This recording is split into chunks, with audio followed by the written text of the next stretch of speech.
going YouTube, man? It's your boy Jay Smalls. I'm coming at y'all boys with another video, man. And today we're reacting to the biggest one-year wonders in recent memory. Now, I know Jeremy Lin gonna be in this genre. I ain't trying to see that, bro. They did my dog Jeremy Lin wrong, bro. I'm not trying to see Jeremy Lin. But I ain't gonna lie, I can't think of a whole lot of players like off them. I can think of a whole lot of busts, but I can't think of like a whole lot of one-year wonders. You know what I'm saying? But if you guys clicking on this video, I truly do appreciate you for watching. You know what I'm saying? Hopefully you're having a fantastic and blessed day. Shout out to my Lord and Savior Jesus Christ for allowing me to be here, allowing y'all to be here, and just everything He has done for us. Truly, thank you, Jesus. But with all that being said, let's see what he's talking about. Without further ado, give it up. They showed tons of promise and looked like future stars, but instead of continued success, the bitter taste of wasted potential. These are the 10 recent NBA players who looked to become franchise players, but instead ended up as one-season wonders. After being named Big 12 Player of the Year and a consensus first-team All-American as a senior, Devontae Graham? What y'all know about Devontae Graham? Had a harsh reality. All right, hold on. My bad, bro. This video's audio is so good that it's so loud on my end. All right, never sure. The 23-year-old 6'1" point guard fell to the 34th spot in the 2018 NBA draft, and in his rookie season for the Hornets, he saw little meaningful action as the third-string point guard. Graham averaged just 14 minutes in 46 games, playing behind Kemba. My bad, I'm fully locked in. I'm trying to make sure Tony Parker. But then Kemba got traded to Boston, and Parker retired, which left plenty of opportunity for Graham. Crazy and he seized it to the fullest. Devontae averaged played in the NBA, bro. Is he still in the league? 18.2 points and 7.5 assists per game, which tied James Harden for the 7th best mark in the NBA. Furthermore, with 218 made threes, Graham was 5th in made three-pointers, and at times he looked like the second coming of Steph Curry. The highlights of his hold on. What did he just say? And at times he looked like the second coming of Steph Curry.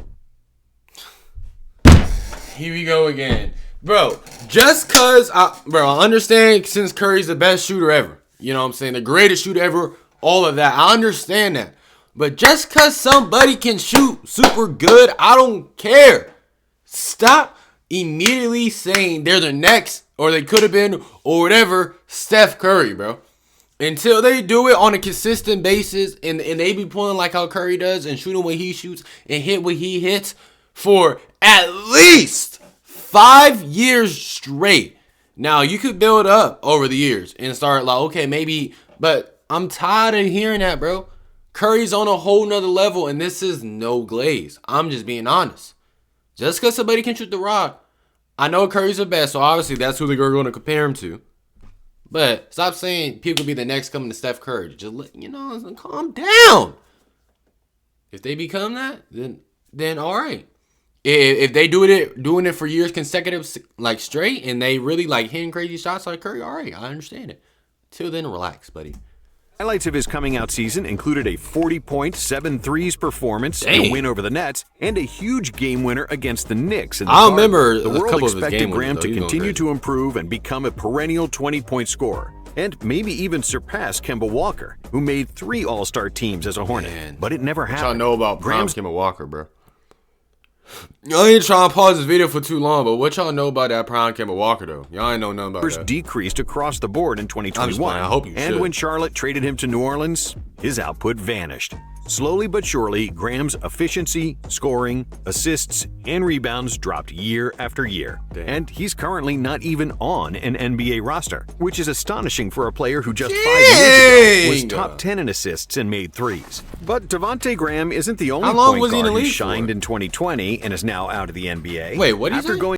Graham isn't the only point guard who shined in 2020 and is now out of the NBA. After going undrafted in the 2018 NBA draft, Kendrick Nunn played 1 year in the G League, where he caught the eye of the Miami Heat, who signed him for the 2019-2020 Kendrick Nunn, that little spur he had, he was going crazy. Nunn was supposed to be a rotation filler, but then he dazzled in his preseason debut, putting up 40 points against the Rockets, the highest point total in a preseason game in the last 20 years by a Heat player.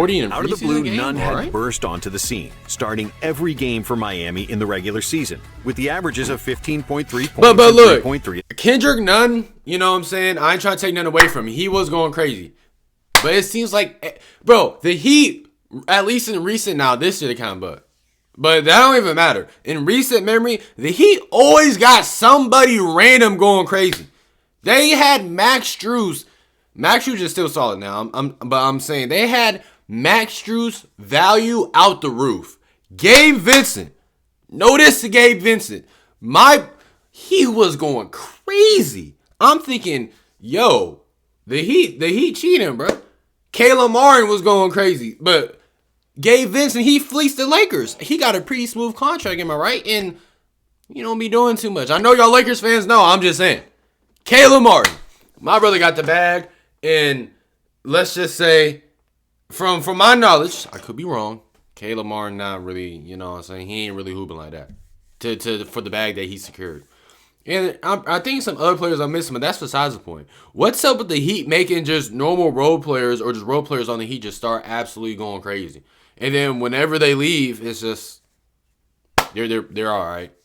They're not. Some of them turn out, but some of them just it's cool. Yo, the Heat cheating, bro. I'm telling you. Per game. Nunn finished second in Rookie of the Year voting behind John Morant. What? He played big minutes on a team that made the NBA Finals, and his 18 points in game. Yo. One of the 2020 Finals was the most points scored by a rookie off the bench in a Finals game since Eldon Campbell's 21 points in 91. Moving like that? It seemed like the Heat had found another uncut gem and turned him into a diamond. But then Nunn dropped off. Even though his efficiency improved, Nunn's numbers decreased, and Miami didn't extend his contract. Still, everyone else saw a ton of potential. I did not know signed that, Nunn to a 2-year, $10 million contract, only to see their investment fizzle out. Kendrick missed the entire 2022 season due to a knee injury. Right? It was clear that he wasn't the same player. So the Lakers quickly shipped him to Washington, where he mostly played in garbage time. And just 4 years after a remarkable rookie season and playing in the finals, Nunn was out of the NBA. Signing a deal with the Greek team Panathinaikos. Oh, I know he's going crazy over there. And was named the MVP of the Greek championship. So it's safe to say he's doing well. And maybe we'll even see him on an NBA roster again. But while being out of the league certainly isn't a nice feeling, it's much easier if you're still receiving an NBA paycheck. Like top. Bro. I haven't heard this guy. I thought he's still pretty smooth, Bertans, right? a.k.a. the Latvian Laser, came to the NBA in 2016. And for 3 years, he was a solid bench player for the Spurs, justifying his nickname by hitting over 40% of his threes. Dang. However, the best he ever averaged in San Antonio was 8 points per game. But after he got traded to Washington and got more shooting opportunities, Bertans exploded. At times, the 6'10" power forward looked like the second coming of Dirk Nowitzki, making 42% threes, which ranked 6th in the NBA, and hitting 200 threes in a season, the 8th best result across the entire league. The Latvian Laser averaged 15.4 points per game. I didn't know he had that, though. Landed him a $64 million extension. In the following season, his shooting plummeted. His scoring averaged dipped to 11.5 points. 64 M's, yo. He got that bag and said, forget hoops, buddy. Game, and due to his defensive deficiencies, it soon became obvious that Bertans had one of the worst contracts in the NBA. The Latvian sharpshooter never shot that sharp after signing his deal. Dang. That money. See, whenever I see clips like this right here, bro. Never shot that sharp after signing his deal. Like, come on. What are you doing? You could have just simply went up for the lay. No, maybe this like John Wall or like Jalen Green or somebody who can dunk John Morant. All right, the 360, okay, I understand it. But, bro, whenever I see players do this, what the heck are you doing? You had the freest lay. Look at the Celtics players. They can't even believe. Wait, please. It wasn't even a dead ball. They were looking at him like he was crazy, just like I am right now. Come on, bro. Matter of fact, hey, throw me in the game, bro. I can do the same thing. I might be able to hit a little jelly, though. Hit a little 360 lay. Like, I'm going to start right here, right? Like, I'm driving like he did. Boom. 360 right here. Spin it off the right here, off the backboard. Straight like that. Y'all don't know about it. But, come on, bro. Just take the... You could have just did a normal dunk, did a normal lay. Instead, you doing some ballerina. Relax. And then... after the 2024 season, he got waived by the Hornets. But on the bright side, Bertans is still getting money from Charlotte, who will pay him $5.25 million for the 2025 season. And Bertans is not the only player to put up big numbers in a contract year. It's actually an extremely common thing. But what about those players who were only good for a couple of playoff series and still landed a monster contract? Well, the poster boy for that scenario he's just a role player, Biyombo, who had the luck of becoming y'all a count him free as agent in one? 2016 when the NBA entered the first season of their 9-year, $24 billion deal with ESPN and TNT. As a result of that TV money, the salary cap spiked from $70 million to $94.1 million, a 32% increase, the largest in NBA history. This rise in salary cap allowed the Warriors to sign Kevin Durant, but other players like Timofey Mozgov, Luol Deng, and Biyombo also benefited, earning an amount of money that would have been baffled just one season earlier. Biyombo spent the first 4 years of his career in Charlotte, where he averaged just 4.4 points and 6 boards per game. Biyombo was And never in the OC, 2016 right? regular season with the Raptors, he only slightly improved to 5.5 points and 8 rebounds per game. But then, in the 2016 playoffs, Biyombo helped the Raptors reach the conference finals against LeBron's Cavaliers, where Toronto was just 2 wins away from getting to the finals. Biyombo excelled on the defensive end and cleaned the glass better than ever before, averaging 9.4 rebounds in just 25 minutes across 20 playoff games. The African center drew a lot of attention during that 2-month playoff run, and when the floodgates opened in the 2016 offseason and every team had salary cap space, the Orlando Magic decided to use theirs on Biyombo. Biz got a 4-year, $72 million contract. You're just giving away money, huh? Bismack Biyombo, he's a smooth, solid role-playing center. But $72 million? No distant. Come on, bro. That's, man, they just launching away money. I would, bro. Of course it's the Magic. Like, of course it's the Magic. I would have been surprised if it was actually like a good franchise. I'm not saying the Magic are just straight butt, but recently they've been butt. Now, Paulo Banchero, they look at smooth, whatever. Especially during this time, they were hot garbage.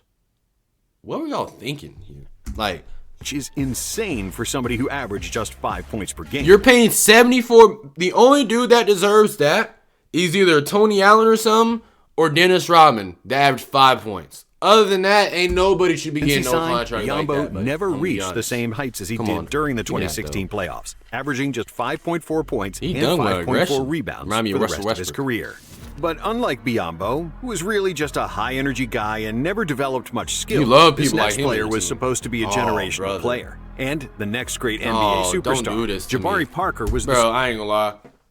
This right here hurt me. Now, I can't remember if he didn't pan out because he was getting hurt a lot or whatever. I thought Jabari Parker was going to be that guy. I'm not going to lie. I remember I forgot what grade I was in. I just know I don't even think I was in middle school yet. Or was I in middle school? I can't remember. I remember when he was at Duke, though, my brother was moving diff. I'm talking about I used to watch highlights of him. I used to watch little documentaries, whatever, the day in the life of Jabari Parker, bro. I was like, this guy's up next, bro. In high school, he was comp, too. He got in the league. He got dropped to the Bucks. I'm like, oh, yeah. I didn't think he was going to be good as Giannis. But I'm thinking as in, like, good terms of being good. I thought he was going to be at least an all-star. You're going crazy or something. I don't even know what happened. He got in the NBA and everything just dropped. Like I said, please can one of y'all let me know if it was injuries or something. But, bro, I feel bad for Jabari Parker. I think he's, like, overseas playing basketball or something. But, dang, man, he has some potential, bro. I want to label him as a bust, but I can't, bro. I can't. Even though he is, I can't. Second overall pick in the 2014 NBA draft, and he was the complete package, standing at 6'8", 250 pounds, with a solid jumper. I can't remember his comparison. For his size, Parker could seemingly do everything on the court. Like, he in just 2017, his third year in the league, Parker averaged 20.1 points, 6.2 rebounds, and 2.8 assists, shooting 49% from the field. So it had to be injury then. % for three. With Giannis, Chris Middleton, and Parker. Bro, that would have been, bro, that was so tough, bro, man.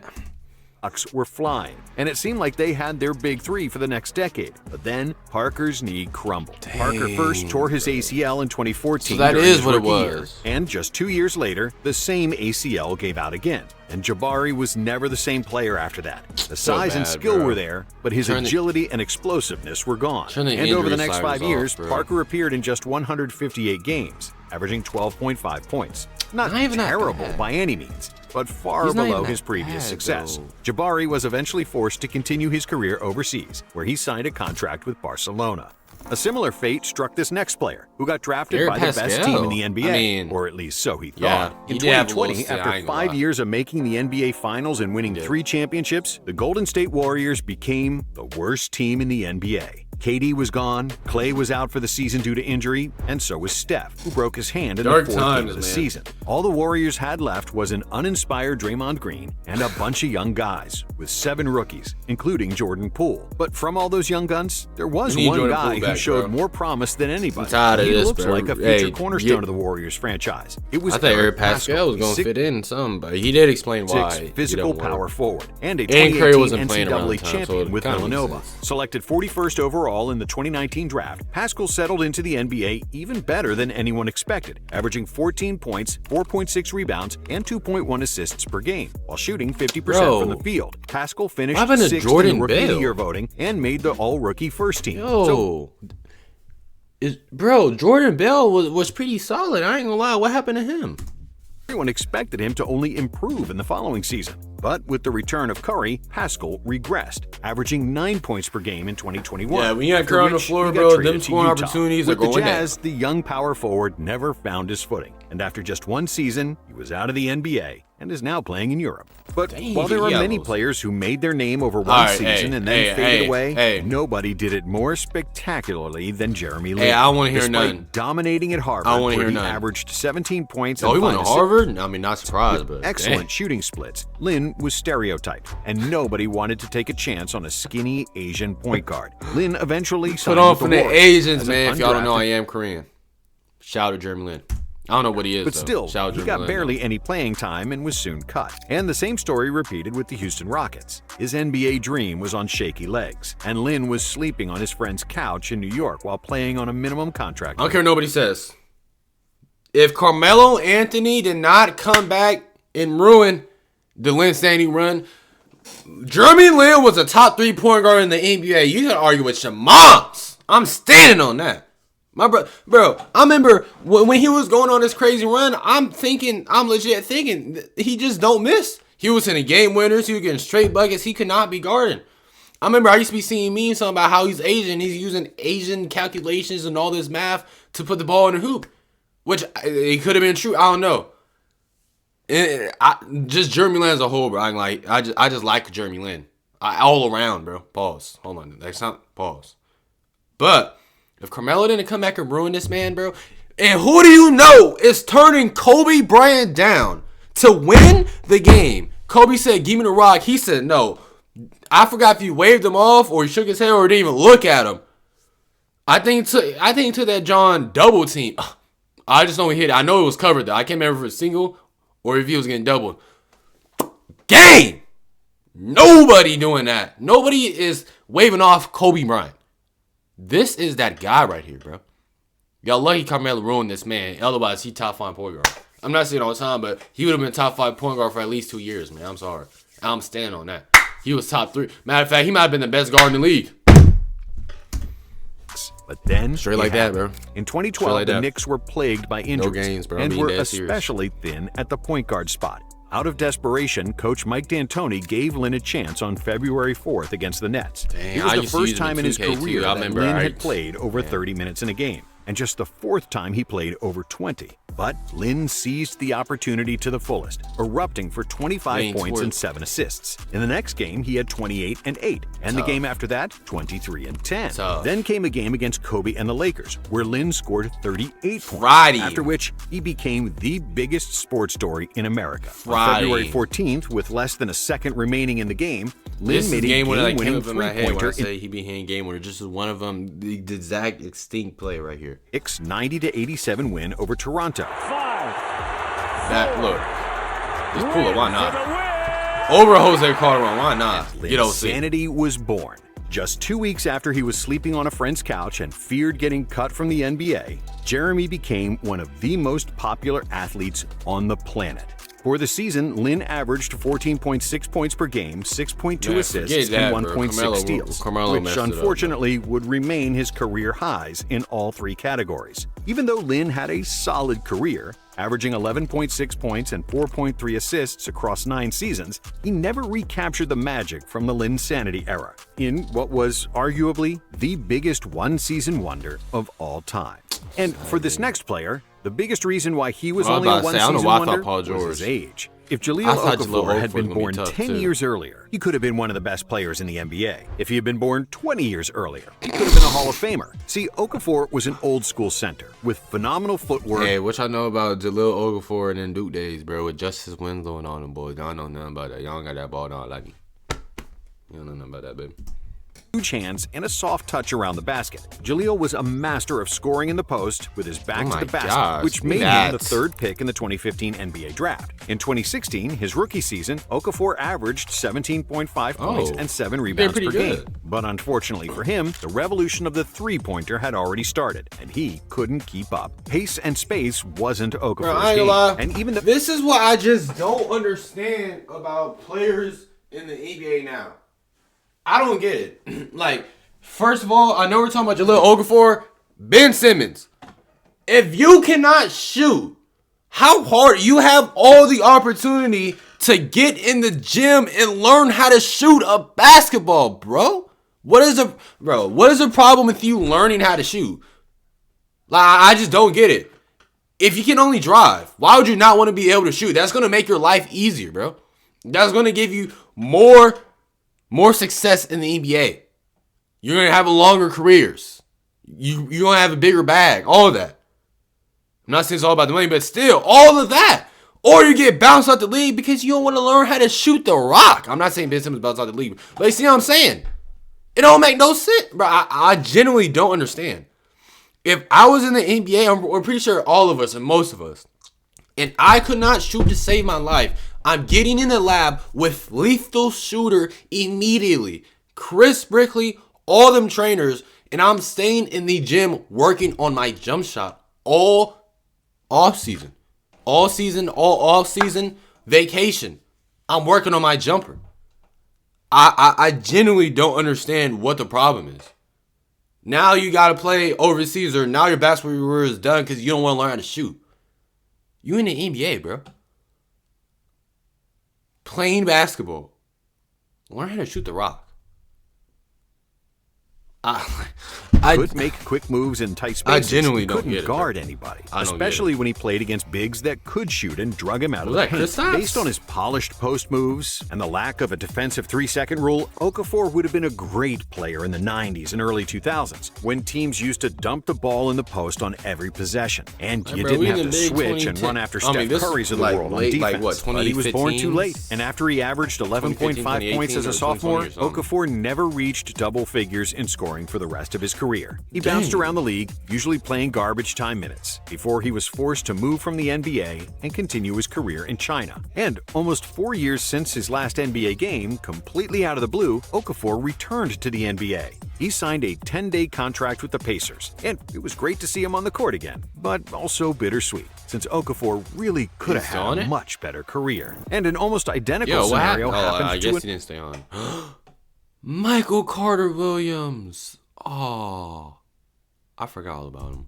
Former Sixer, who had a phenomenal rookie season. I feel bad, bro. You say he was going through so much stuff, bro. After Michael Carter Williams was the 11th pick of the 2013 just busting, Joe, because I know if you're a bust, bro, you be going through some stuff, bro. One of the best debuts in NBA history, especially against from the defending champion Miami Heat. MCW posted 22 points, 7 rebounds, 12 I assists, thought he was up and next 9 for real. steals, which even got Magic Johnson excited. It was the most steals ever in an NBA debut, and the most ever by a rookie. And because he was also close to a quadruple double with only 1 turnover, Carter Williams quickly put his name on the NBA map. Despite not being very efficient, MCW finished his rookie campaign strongly, averaging 16.7 points, 6.2 rebounds, 6.3 assists, and 1.9 steals, dominantly winning Rookie of the Year. But just like Okafor, Carter Williams peaked too soon and never replicated the success he had as a rookie. He just couldn't shoot to save his life, and the Sixers got... don't want to get in lab and learn how to shoot the rock, bro. Like, I From just less don't than 6 understand. months after he won Rookie I of the don't Year. get it, bro. Michael was decent enough to stay in the NBA for 9 years, but he never reached the level everyone expected from him after his 2014 season. And 2014 was also the career year of a player most famous for blowing into LeBron James's ear. Of course, it's Lance Stevenson, aka Born Ready, who at one point looked like one of the most versatile guards in the NBA. In 2014, Stevenson played a big role on a Pacers team that I don't know why he's saying Lance Stevenson a one-hit wonder. I mean, I kind of see it. I know Lance will make you dance, bro. I ain't gonna lie. Lance Stevenson was the most entertaining players I ever watched in my life. It's just something about him, bro. He's just funny. He's one of the players, but whenever you watch, bro, he gets buckets and all that, but he's just generally funny to watch. Now, I didn't even watch the Michael Beasley, him one with Michael Beasley, even though I should have. I just know Michael Beasley won. But that's besides the point.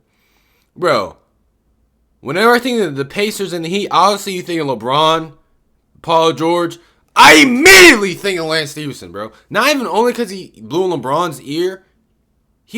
Lance Stevenson is actually nice, bro. He be frying people. Like, isolation 101, frying people, and he's funny, bro. Top tier entertainment. Now, from all that being said, he can't be classified as no one year wonder, bro. I'm sorry. No. to the conference finals, averaging 13.8 points, 7.2 rebounds, and 4.6 assists, with a 54% effective field goal percentage. Those were career highs in all categories, as Lance never again came even close to averaging those kind of numbers, never reaching double digits in scoring again. Instead, he became an ongoing meme. Like, look at this! You can't tell me this man, never reaching double digits in scoring again. Look at what he's doing! An ongoing meme. You cannot take him serious, always bro. Be remembered as one of the biggest goofballs in league history. Thanks for watching. Bro, oh my gosh, man. This will be the end of the video. If you didn't stay this long, I truly do appreciate you for watching. You know what I'm saying? Hopefully you have a blessed and fantastic day. But with all this being said, without further ado, man, y'all let me know if y'all want me to react to any videos. But y'all can have a blessed day in Jesus' name. So I'm going to see y'all boys in the next one, man. Yo.